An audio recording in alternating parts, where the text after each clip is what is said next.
I want to slow down and say something about touch. The phone responds to touch. I have written this, and I want to make sure I have communicated what it actually means, because the description does not fully convey the experience. Most objects respond to touch in the way of physical objects. You press a button, and the button moves. The movement mechanically triggers a response.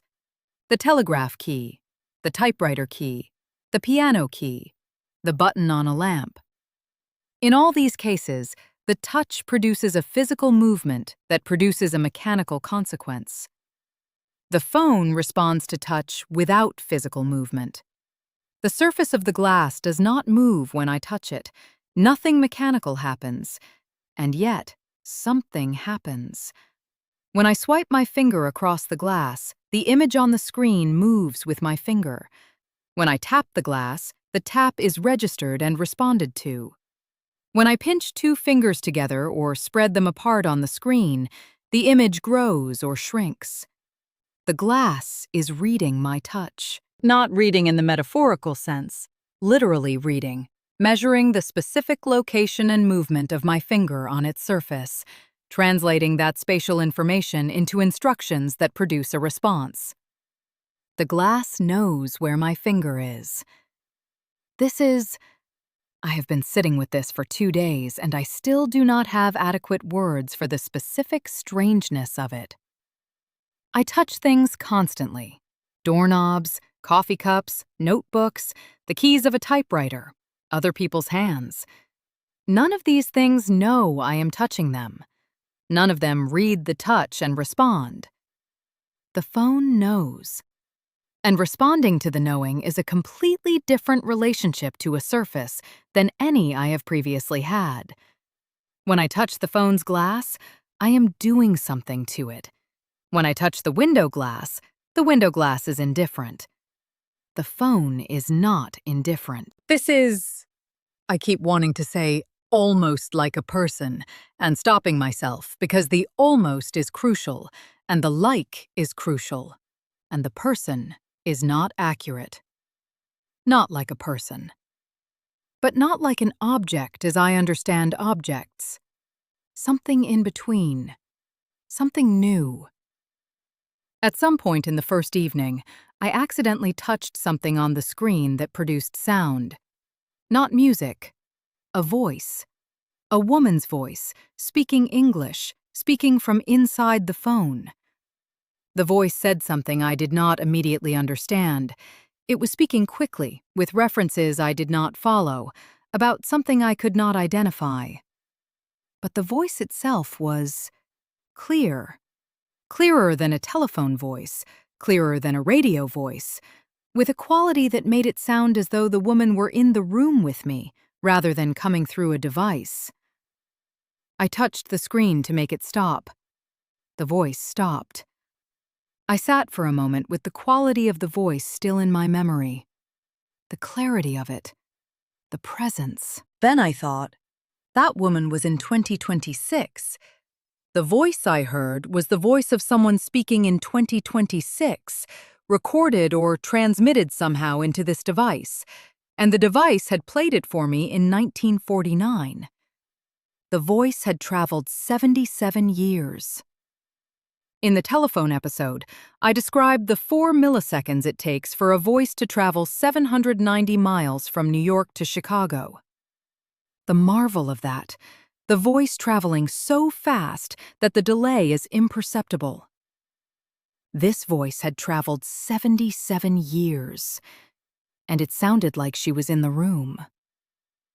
The impossibility of this is so complete that I find myself approaching it the way I approach the bomb. Not trying to fully comprehend it, because full comprehension is not available, but trying to be honestly present with the incomprehension. To sit with the fact of it, rather than resolving it into something manageable. A woman spoke in 2026. I heard her in 1949. That happened. When I had been exploring for approximately 2 hours, and the tea was cold, and the kitchen was darker because I had not turned on the lamp, I picked up the notebook again and found that there was one more page I had not read. The last page.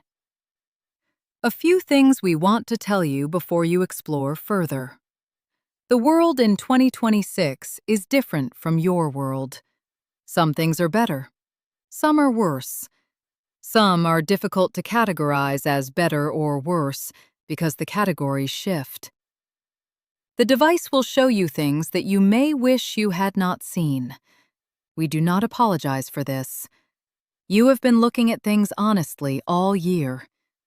We trust you to look at these things honestly, too.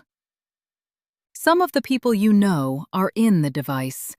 Not in the device, in the information the device can access. We recommend you approach this information slowly. The information was not designed for the moment you are in. It was designed for people who already know what has happened and who are looking at it from after. You are looking at it from before. The geranium is still red in 2026. We checked. We thought you should know. Someone from much later. P.S. The headphones go in the ears gently. Do not push. I read this page 4 times. The geranium. They checked on the geranium. Someone in 2026, preparing this box for me, thought to check on Mrs. Petrova's geranium. Or the line that descended from Mrs. Petrova's geranium, and found it red, and thought to tell me. I am not a sentimental person. I have spent 33 years managing my relationship to sentiment the way I manage my relationship to other things that have the potential to be overwhelming, with the professional composure that is not coldness, but a kind of structural integrity, the thing that holds the building up while the building is used. I was not entirely in my professional composure when I read that postscript. 2 days. I spent Tuesday evening with the box. I turned on the phone. I found the camera. I took the photograph of the geranium. I discovered the front camera. I heard the voice from 2026. I read the notebook's last page. Then I put the phone back in the box, and I went to bed.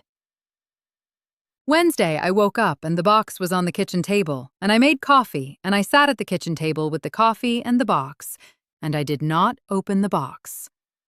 I sat with the idea of the box for a full day. This is a practice I have developed this year, the sitting with before the proceeding further. The specific patience of someone who has learned that the first understanding is almost always incomplete, and that giving the incomplete understanding time to become the fuller understanding produces better results than rushing forward. The box sat on the kitchen table. I sat across from it. I thought about what it was and what it meant, and what I was going to do with it. And what I concluded, after a day of sitting with it, was, I am going to look. Of course I am going to look. I have spent a year looking at ordinary things and finding in them more than the ordinary. This is not ordinary. Whatever is in the phone and the tablet and the camera and the headphones, whatever the world of 2026 has to show me, this is the opposite of ordinary. But the practice is the same practice. Look. Attend. Let the thing be what it is. Report what you find. The equipment is different. The practice is the same.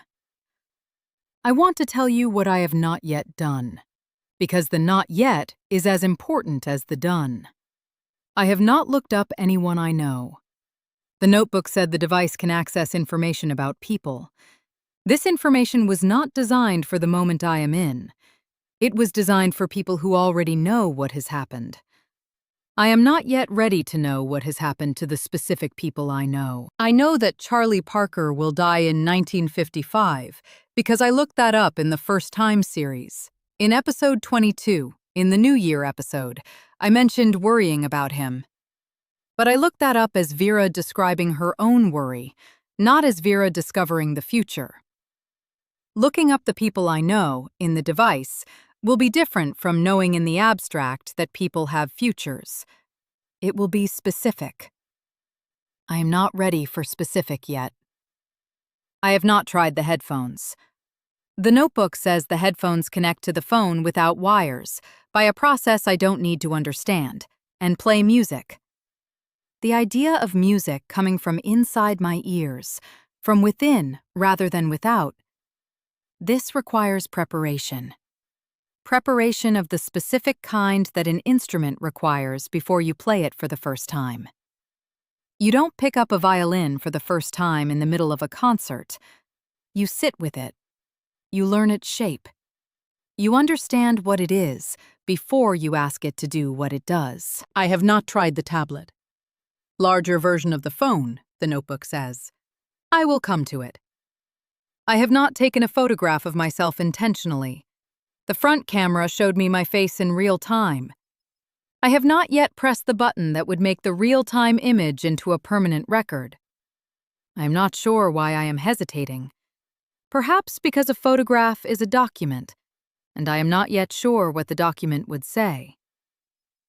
I have taken the photograph of the geranium. That much I have done. The geranium is in the device. The geranium is also on my windowsill. Both. Before I go, I want to tell you the question. Every new thing I encountered this year asked a question.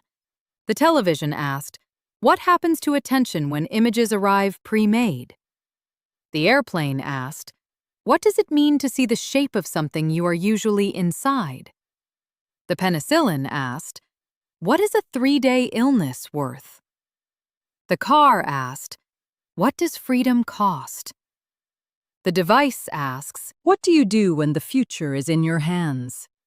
Literally, what do you do? Do you look up the people you love and find out what happens to them? Do you search for yourself and see what the record says? Do you look at the world of 2026 and try to understand the distance between there and here? Or do you take a photograph of the geranium? I took a photograph of the geranium. I think this was the right choice, not because I am avoiding the harder things. I will get to the harder things. I always get to the harder things. This year has been nothing but getting to the harder things. But because the geranium was first, and the geranium was right, and the photograph of the geranium showed me something about the device that I needed to know before I could use the device well. The device makes things visible that the ordinary prevents from being visible. The geranium is always there. The device showed it to me as though it were new. This is the device's gift. Not the access to 2026, the ability to see 1949. The ability to see my own year, my own world, my own ordinary life, seen through a tool that was made by people who are 77 years away from it, and who therefore see it as a thing worth documenting, worth looking at, worth the specific clarity that distance provides. Distance shows you the shape. The airplane showed me the shape of New York from 8,000 feet. The device shows me the shape of 1949 from 77 years. Both are the director's view. Both let you see the whole while you are inside the part. Come back for the next episode. I am going to take photographs of everything. Come back.